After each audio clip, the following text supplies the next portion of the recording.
السلام علیکم یا علی علیہ السلام مدد۔ آج نہج البلاغہ کا خطبہ نمبر 195 ہے کہ پیغمبر کے وہ اصحاب کے جو احکام شریعت کے امی ٹھہرائے گئے تھے اس بات سے اچھی طرح آگاہ ہیں کہ میں نے کبھی ایک آن کے لیے بھی اللہ اور اس کے رسول کے احکام سے سرتابی نہیں کی، اور میں نے اس جوان مردی کے بل بوتے پر کہ جس سے اللہ نے مجھے سرفراز کیا ہے پیغمبر کی دل و جان سے مدد کی، ان موقعوں پر کہ جب تمام بہادر باغ کھڑے ہوتے تھے اور قدم پیچھے ہٹ جاتے تھے۔ جب رسول اللہ صلی اللہ علیہ وآلہ وسلم نے رحلت فرمائی تو ان کا سر اقدس میرے سینے پر تھا، اور جب میرے ہاتھوں میں ان کی روح طیب نے مفارقت کی تو میں نے تبرکن اپنے ہاتھ منہ پر پھیر لیے۔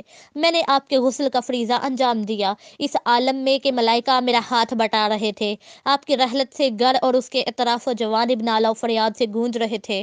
فرشتوں کا تانتا بندھا ہوا تھا، ایک گروہج اترتا تھا اور ایک گروہ چڑھتا تھا۔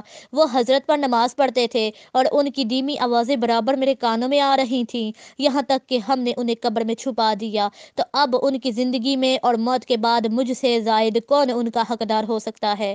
جب میرا حق تمہیں معلوم ہو چکا تو تم بصیرت کے جلوں میں دشمن سے جہاد کرنے کے لیے صدقے نیت سے بڑھو۔